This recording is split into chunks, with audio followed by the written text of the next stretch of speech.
Hello there, welcome to Craft with Fee and welcome to week 5 of our Windy Days Stitch Along. We're at the halfway point. Can you believe it? Unbelievable. Okay, this week we're making a glasses case. So we're using the beautiful little Love stitchery and I've just chosen a lining fabric and an outer fabric. We've got the little magnetic closure there, and I've got my glasses sitting inside so I can't really see anything without them on, but that is the project for today. There will be a download sheet in the store, feefeandme.com, for the stitchery if you want to use the stitchery. The measurements are in the body of the video, so you won't need anything for that, and the rounding of the corners is just done. I'll show you that in the video shortly, but it's pretty easy to do.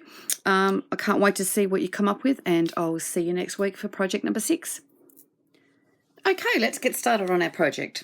So what you're going to need is a piece of lining fabric and a piece of outer fabric and a piece of fusible parlan. Now the measurement for all of those is 4 inches by 15.5 inches. Then you just need to fuse that parlan to the back of your main fabric there, like so. You're also going to need to trim your little stitchery down to be 3 inches square. Okay, so the directions for the stitchery are in the description box. You'll also find them in the TILDA Lovers group. And you'll also find them on the download if you want to download them from the website. So it's a pretty simple little stitchery there, but it's just going to go onto the front of our little pouch. You're also going to need a couple of little scraps of parlan or felt or whatever it is that you want to use. And these are about an inch, a bit over an inch square. So they're just scrappy bits. And then you're going to need your little magnetic closure. So you'll have 2 little washers. So you've got 2 little washers there, and then you have your male and your female piece. You can see there, that's the male and that's the female. And they've got the little prongs on the back. So we're just going to set that lining off to the side for a moment, and we are going to pop this together. So we're going to fold this up by about 6 inches. So you can use your cutting mat. So 1, 2, 3, 4, 5, 6. So I've just about got that correct. So we're going to fold it up to there to about the 6 inches. Okay. Then we're going to place our stitchery down onto the front there, and we're going to center it from the sides, but we're going to make it quite low because we're going to have a flap going over the front of our little pouch there. So we just need to make sure that our little stitchery is going to be in the right spot. Now you can make a measurement up with your glasses to make sure that it's going to be long enough for your glasses, and that's going to work just fine.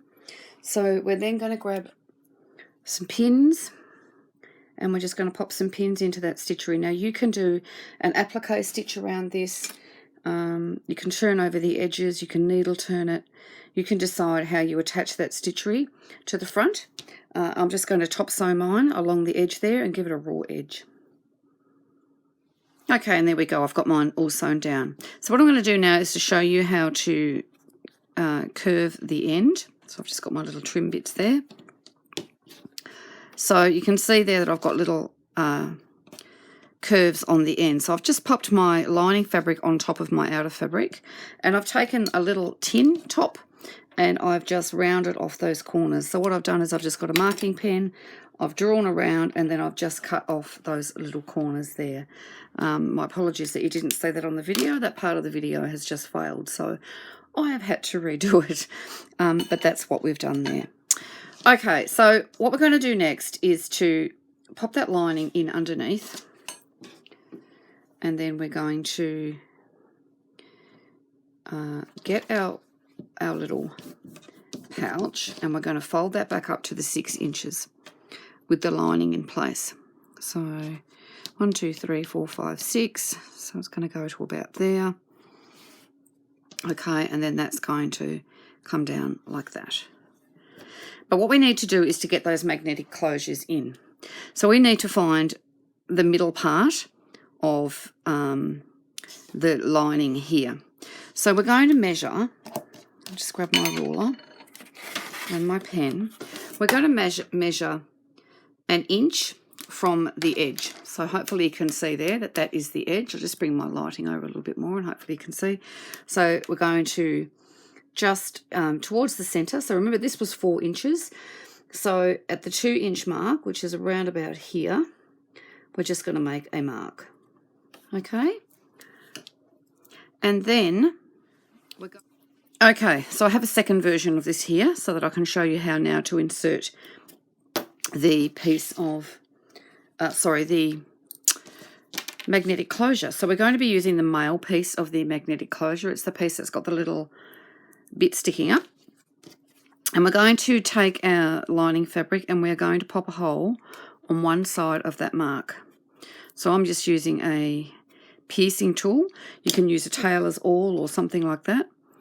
We're then going to poke the prong down into that hole, and then we're going to press the other prong against the fabric just to give us a sort of width, just to make a little mark there so that I can see whereabouts to pop the second hole. Okay, so now I have 2 holes in that fabric. So I am going to pop the little prongs through.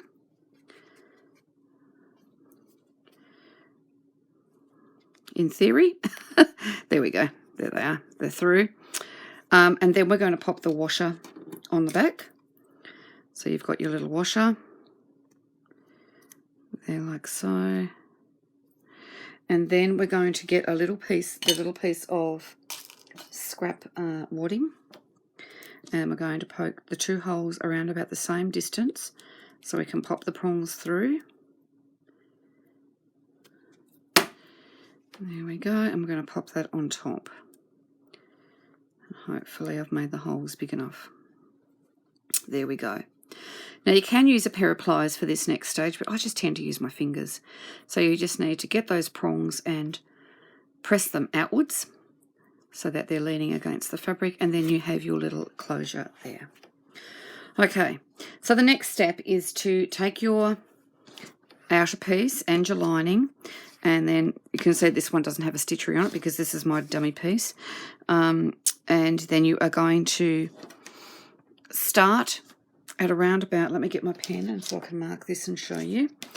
We're going to start stitching at about 4 inches up from the edge, the bottom edge, okay, and we're going to stitch all the way around our curve, all the way back down the other side. We're going to come along the bottom, and then we're going to come up to about 2 inches.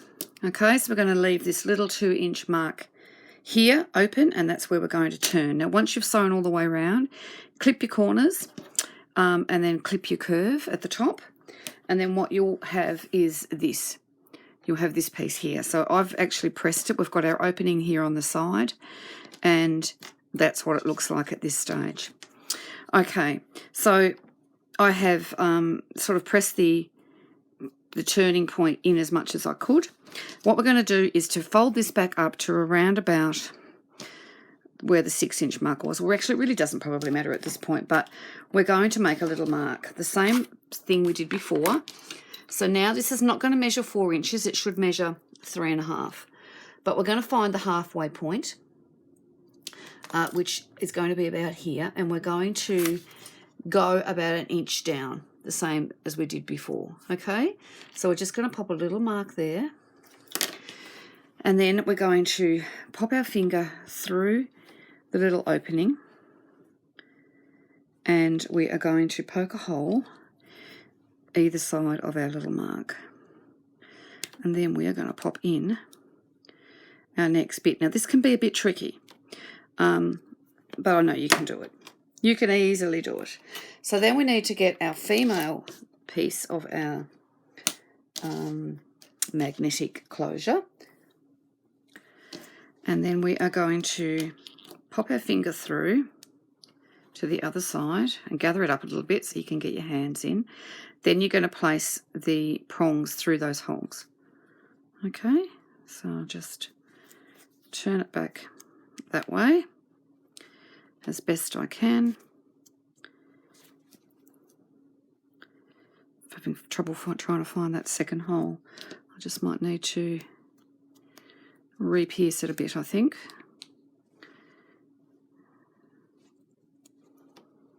Gosh, the wadding's getting stuck on it. Okay, I think we've got it. There we go. Okay, so we're just going to make sure it's nice and straight on the outside of our purse, so that looks Not too bad. Pretty happy with that. Turn it back in, and then we're going to pop our washer on. Okay, so same deal as before. And then what we're going to do is pop our piece of wadding down onto that. We're going to open out those prongs and push them down. And there we go. That's our little magnet installed. Okay, so the idea is that we're going to press this again over at the ironing board, get that closure nice and neat, and then we're going to turn our bottom part of our little purse up. We're going to get the magnets to marry together, just like that, and then we know that we've got it in a sort of around about the right spot. So once you've got the magnets clipped together, you know you're in the right spot. You grab a little clip and pop on either side so that it doesn't move. Open it back out, and then with these turned in edges here, we're going to start stitching. You can start wherever you want, but I'm probably going to start, I don't know, down here in this corner, and I'm going to stitch all the way around and all the way around here, and I get back to where I started. And that's really going to be it. That's going to be your top sewing done. But I'll go and do it, and I'll come back and I'll show you. Okay, and there we go, it's all done. So you can see we've got this beautiful little pouch here now. We've got a magnetic closure, and it opens out. And I'm just taking my glasses off, and they will fit in there perfectly. I can have them nice and safe and sound in my handbag, and I don't have to worry about them getting scratched. So that is this week's project. I'll be back next week with another one for you. See you then.